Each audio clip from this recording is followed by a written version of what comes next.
Tonight from historic West Point, the Columbia Network starts a series of 6 broadcasts designed to help the War Department's campaign to make our soldiers not only the best equipped, but best informed fighting men in the entire world. In every camp in the United States and in every outpost throughout the world, soldiers of our Army are listening to this broadcast. Each Thursday night at this time, CBS will visit an Army outpost to broadcast a talk by experts on causes, issues, and strategy of war. Edward R. Murrow is tonight's speaker, and the remaining participants in the 6-week series will be Lee White, William L. Shirer, Herbert Agar, Quentin Reynolds, and Sergeant York. Now Major General F.B. Wilby is about to introduce tonight's speaker to the 1,500 enlisted men, cadets, and officers gathered in the War Department Theater. General Wilby.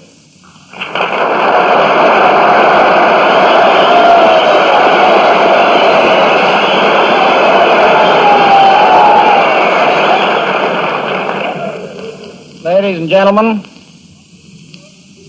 officers and ladies of the post, enlisted men stationed here at West Point, we are happy to have with us at West Point tonight one of the great correspondents of the Second World War, Mr. Edward R. Murrow, Chief of the European News Staff of the Columbia Broadcasting System. Mr. Murrow, amid the hail of Nazi bombs on the British capital, gave us a vivid picture of that great wounded city weathering a new kind of war. Tonight, Mr. Murrow makes what may be his last public appearance in this country before returning to London. He speaks to you at West Point and by radio to American soldiers in all posts in this country and overseas. His subject, the road to war. Mr. Murrow.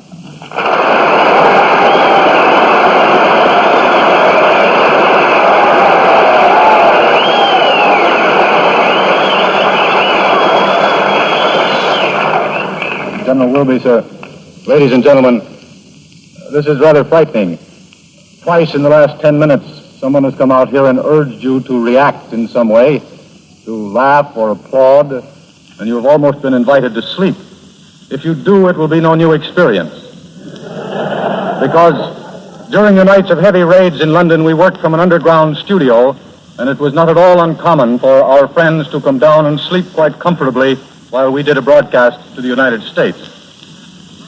Well, gentlemen, we have 12 and a half minutes in which to traverse the highway to war. And since the beginnings of that highway go back some 25 years, we shall have to proceed at a rate of something like 2 years per minute. We might begin this sorry tale with the League of Nations, or with Manchuria, or with Abyssinia, or the Rhineland, non-intervention in Spain, or the rape of Austria. Perhaps it would be better to start with the dismemberment of Czechoslovakia, or even the German-Russian Pact. But it would be, I think, a mistake to place undue emphasis upon any single incident. There are certain landmarks that keep appearing and reappearing on this highway to war. If we look back at each crisis, each period of tension, we observe familiar terrain. This long and miserable road is littered with broken promises, irresolute policies, and the ghosts of timid statesmen who failed to recognize their enemies and who underestimated the strength of their opponents. Manchuria fell to the Japanese because there was no unity between London and Washington.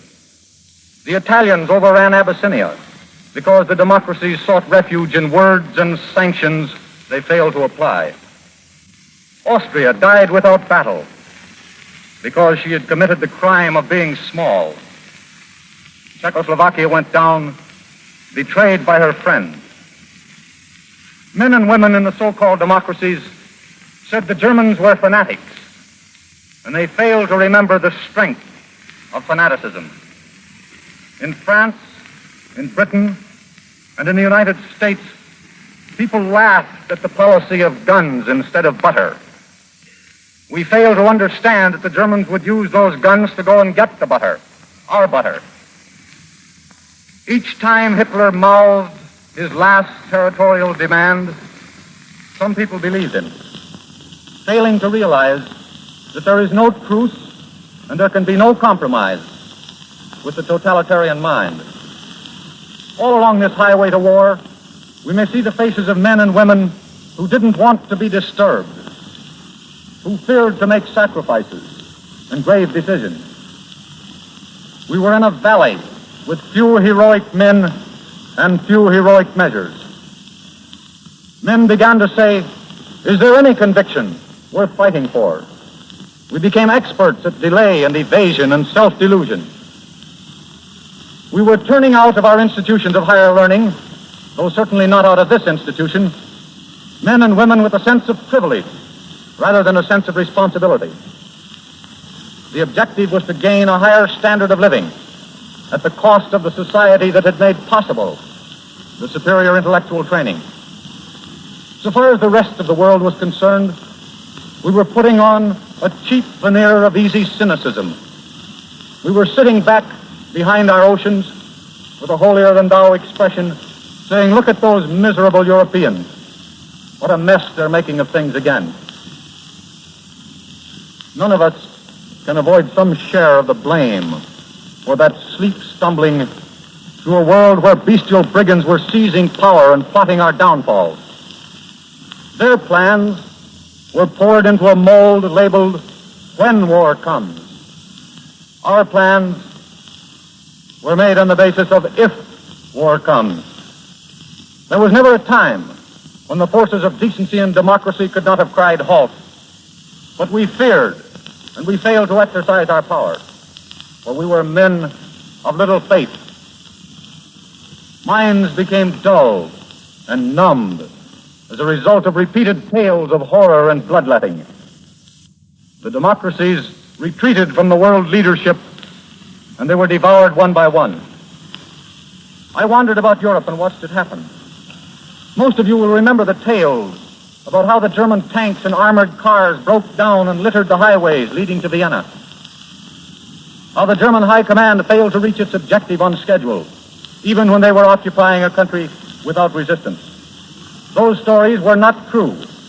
Those of us who were there at the time knew they were false and said so. But the world preferred to believe the stories of obsolete equipment and inadequate planning. It was more comfortable so. Refusal to admit German planning and German power made it possible to postpone unpleasant decisions and sacrifices.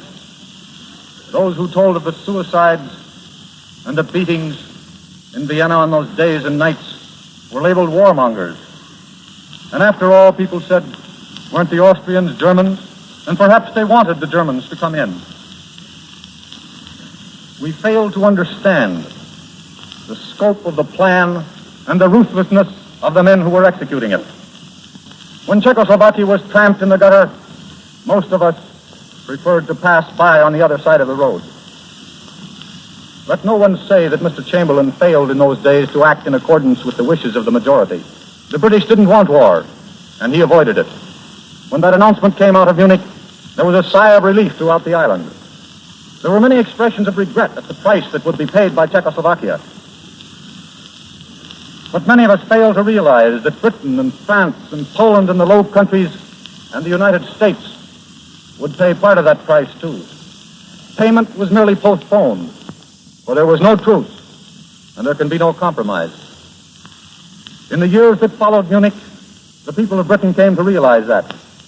And when on that sunny Sunday morning, Mr. Chamberlain, employing an understatement, said, "It is evil things we will be fighting against," there was almost a sigh of relief went through that island from Land's End to John O'Groats. The recurring crises and periods of tension had passed, and the issue had been joined, and there would be no more retreating. At least, that's what we thought. But the war didn't come at once.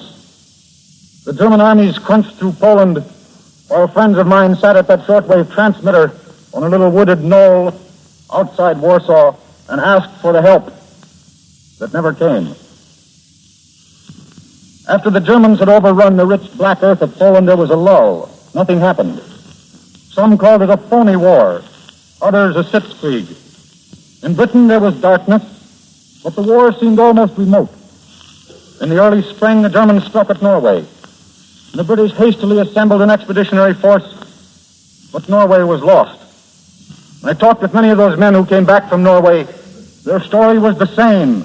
as that of the men who later came back from Dunkirk, from Greece, and from Crete. They said, where were our aircraft? Why did our anti-aircraft guns arrive without predictors? Why was it on May 10th, when the German armies came scything up through Belgium, there was not a single round of armor-piercing ammunition available to the British forces on the continent? It was because the planning had been inadequate and the estimate of the enemy had been incorrect. After France fell, there came the Battle of Britain. And day after day, the German planes came over the island. They came at night as well. I remember one morning talking with a sergeant from an anti-aircraft battery in Hyde Park. And the guns had been hot all night, and the streets had been full of the raving roar of guns. And I asked him if he'd hit anything. And he said, spent all night shooting at nothing and hitting it every time. Even on the darkest days, the British retained their sense of humor, and they fought this war in a fashion that was grim and gay. One night they knocked the glass out of about 3 blocks, an area of 3 blocks. The next morning, a little cockney with a scarf and a greasy cap was sweeping up the broken glass with a big push broom. A crowd gathered to watch him. He suddenly stopped and twirled that big broom in the air and said, "Hitler's blinking housemaid." That's me.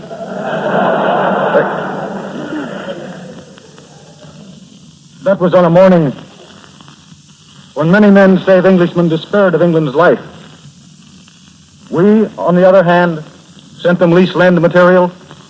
But it was a bitter thing to go down to a city on the morning after a raid, read a little box in the local paper reporting that another 10 or 20,000 American workmen had gone out on strike. We were retreating from our responsibilities. We would all have understood our responsibilities. We'd had an opportunity to talk with the men who came to that island from Norway, from Holland, from France, men who literally sought liberty or death. Well, the first question they asked, and they were asking it before we entered this war, was what of the United States? Because they knew that we were their sole source of promise and of hope, and that the decisions would be ours. It is clear, I think, that we have traveled a highway from neutrality and indifference through cash and carry, lease-lend, to Pearl Harbor. As a nation, we have argued and debated each step of the way. That's our tradition. Great nations do not go to war lightly, for wars are much easier to start than to stop, as our enemies will discover. The road to peace is obscured by the smoke of battle. Certainly it will be no easy road to travel. Men and nations may fall by the wayside. But in the end of the day, at the end of the road, we shall break the hearts of those people who plan to enslave us. This is a test of wills. Our enemies have won great victories, and these victories have been due not alone to a superiority in tanks, aircraft, and equipment. They have been stronger in arms because they were stronger in heart. Our faith must be greater than their faith. We shall reach the end of this highway not only as a result of superior firepower, but as a result of greater appetite.